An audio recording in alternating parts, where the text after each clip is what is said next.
बच्चों, आज हम पढ़ेंगे पर्वत प्रदेश में पावस। इसके कवि हैं सुमित्रानंदन पंत।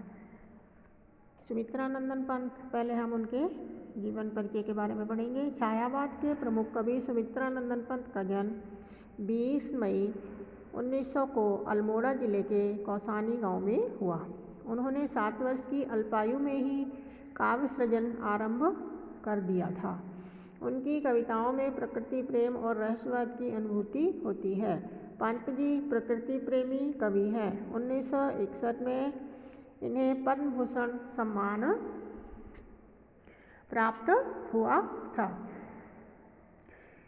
कला और बूढ़ा चांद, ग्राम्या, पल्लव, वीणा आदि इनकी प्रमुख रचनाएं हैं।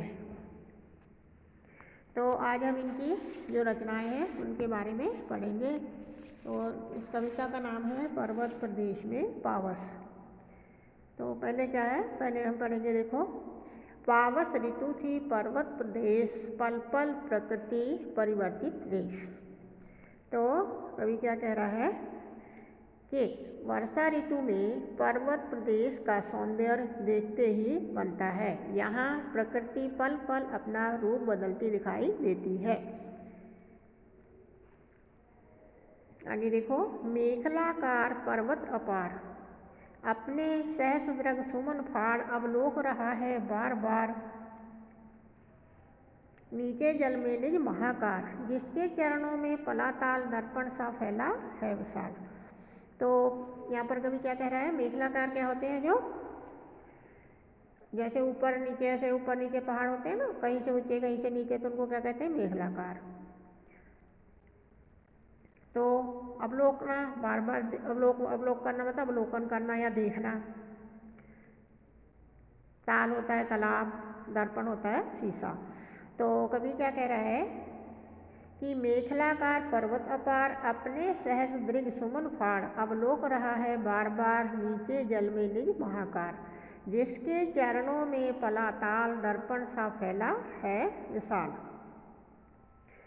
तो कवि कहता है कि पर्वत बहुत विशाल तथा मंडलाकार है। पर्वत अपना रूप नीचे फैले विशाल तालाब में अपने हजारों सुमन रूपी आँखों से निहार रहा है। वह अपने सुंदर रूप को बार बार देख रहा है। तो कवि क्या कह रहा है कि जो पर्वत है वो बहुत विशाल है, मंडलाकार के हैं, और जो तालाब के नीचे जो तालाब में वो क्या कर रहा है, अपना विशाल रूप देख रहा है। मतलब कि जो पहाड़ों की परछाई है वो तालाब में दिखाई दे रही है। तो वह अपने हजारों सुमन रूपी आँखों से निहार रहा है। मतलब कि जो फूल है उनको कवि ने पर्वत की आंखें कहा है। तो कवि कहता है कि अपने हजारों सुमन रूपी आंखों से वह अपने रूप को निहार रहा है, जिसके चरणों में पलाताल दर्पण सा फैला है विशाल। तो कवि क्या कह रहा है कि उसी पर्वत के नीचे फैला तालाब विशाल दर्पण के समान दिखाई दे रहा है, जिसमें पर्वत अपना प्रतिबिंब देख रहा है। मतलब कि जो पहाड़ के नीचे तालाब है वो तालाब कैसा दिखाई दे रहा है, बहुत बड़े दर्पण की तरह दिखाई दे रहा है, और उसमें जो पहाड़ है वो अपना प्रतिबिंब, अपनी परछाई देख रहा है। आगे देखो, गिरी का गौरव गाकर झरझर, मद में नस नस उत्तेजित कर, मोती की लड़ियों से सुंदर झरते हैं झाग भरे निर्झर। तो कवि क्या कहता है कि यहाँ पर कवि ने प्रकृति की बहुत ही अनुपम छटा को अपने शब्दों में बयान किया है या चित्रित किया है, जिसमें जो झरने हैं, पर्वत, पेड़ सभी क्या कर रहे हैं, पर्वतों का गुणगान कर रहे हैं, उसकी महिमा गा रहे हैं। कवि कहता है कि निर्झर पर्वतों का गौरवगान करते हुए बड़े उत्तेजित होकर मोतियों की लड़ियों के समान झाग से भरे हुए बह रहे हैं, उनके प्रवाह में गति है। क्या कह रहा है कवि कि कवि ने प्रकृति की अनुपम छटा को अपने शब्दों में चित्रित किया है, जिसमें झरने, पर्वत, पेड़ सभी क्या कर रहे हैं, पर्वतों का गुणगान कर रहे हैं। कवि कहता है कि जो निर्झर है, मतलब के जो झरने हैं, वो पर्वतों का गौरव गान करते हुए बड़े उत्तेजित होकर मोती की लड़ियों के समान झाग से भरे हुए बह रहे हैं। उनके प्रभाव में गति है, मतलब कि जो बहते हुए झरने में कैसे दिखाई दे रहे हैं, मोती की लड़ियों के समान दिखाई दे रहे हैं। गिरिवर के उर से उठ उठकर उच्चा कांछाओं से तरवर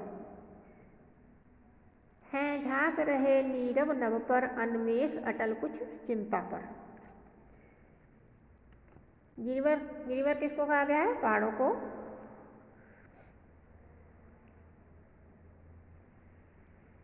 तो कवि क्या कह रहा है कि पेड़ पहाड़ों के हृदय से उठ उठकर उच्चा कांछाओं से आकाश की ओर देख रहे हैं। वे भी आकाश के समान शांत रहकर ऊंचा उठना चाहते हैं। वे एकटक आकाश की ओर देख रहे हैं। वे कुछ चिंतित भी दिखाई दे रहे हैं। मतलब कि यहाँ पर कवि ने क्या कहा है कि जो पहाड़ हैं वो क्या कर रहे हैं, जो पेड़ पहाड़ों के हृदय से उठ उठकर उच्चा कांछाओं से आकाश की ओर देख रहे हैं। वो मतलब कि वो भी आकाश की तरह ऊंचा उठना चाहते हैं। और वो आकाश की ओर कैसे देख रहे हैं, एकटक देख रहे हैं, और वे कुछ चिंतित भी दिखाई दे रहे हैं।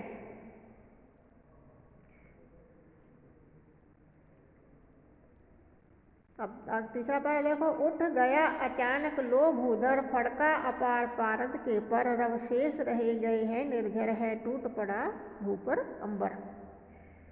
तो कवि यहाँ पर क्या कह रहा है कि अचानक खूब जोर से वर्षा होने लगी है। वर्षा कैसे होने लगी है, बहुत जोरों से वर्षा होने लगी है, और बादलों ने पर्वतों को पूरी तरह ढक लिया है। और वो क्या कह रहे हैं कि जो बादल है उन्होंने जो पर्वत है उनको कैसा कर लिया है, पूरी तरह से ढक लिया है। मतलब कि जो पर्वत है वो दिखाई देने बंद हो गए हैं। बारिश इतनी ज़्यादा है कि ऐसा लग रहा है कि जो पर्वत है वो पंख लगाकर कहीं उड़ गए हों, क्योंकि बारिश के कारण जो पर्वत है वो दिखाई देना बंद हो गए हैं। मानो वह बारिश के पंखों पर उड़ गए हों। ऐसा लग रहा है कि जो पहाड़ है वो कहाँ चले गए हों, पंख लगाकर कहीं उड़ गए हों। धरती और आकाश एक हो गए हैं, अब सिर्फ पानी का स्वर ही सुनाई दे रहा है। धस गए धरा में सबे साल, उठ रहा धुआं जल गया ताल, यूं जलद यान में विचर विचर था इंद्र खेलता इंद्रजाल। तो क्या है कि जो कवि कह रहा है कि ऐसा लगता है कि जो मानो जो साल के पेड़ हैं बड़े बड़े, वो डर के मारे कहाँ चले गए हैं, धरती में धस गए हो। और वर्षा इतनी तेज हो रही है कि ऐसा लगता है जैसे तालाब जलने लगा हो और उसमें से धुआं उठ रहा हो। ऐसा लग रहा है मानो इंद्र देवता अपने बादल रूपी विमान में बैठकर इधर उधर घूमकर अपनी जादूगरी का खेल खेल रहा है। तो कैसा लग रहा है, बारिश बहुत ज़्यादा हो रही है, कभी बादल इधर चले जाते हैं कभी उधर चले जाते हैं। तो ऐसा लगता है कि जैसे जो इंद्र देवता है वो अपने बादल रूपी विमान में बैठकर इधर उधर घूमकर अपनी जादूगरी का खेल खेल रहा है। धन्यवाद।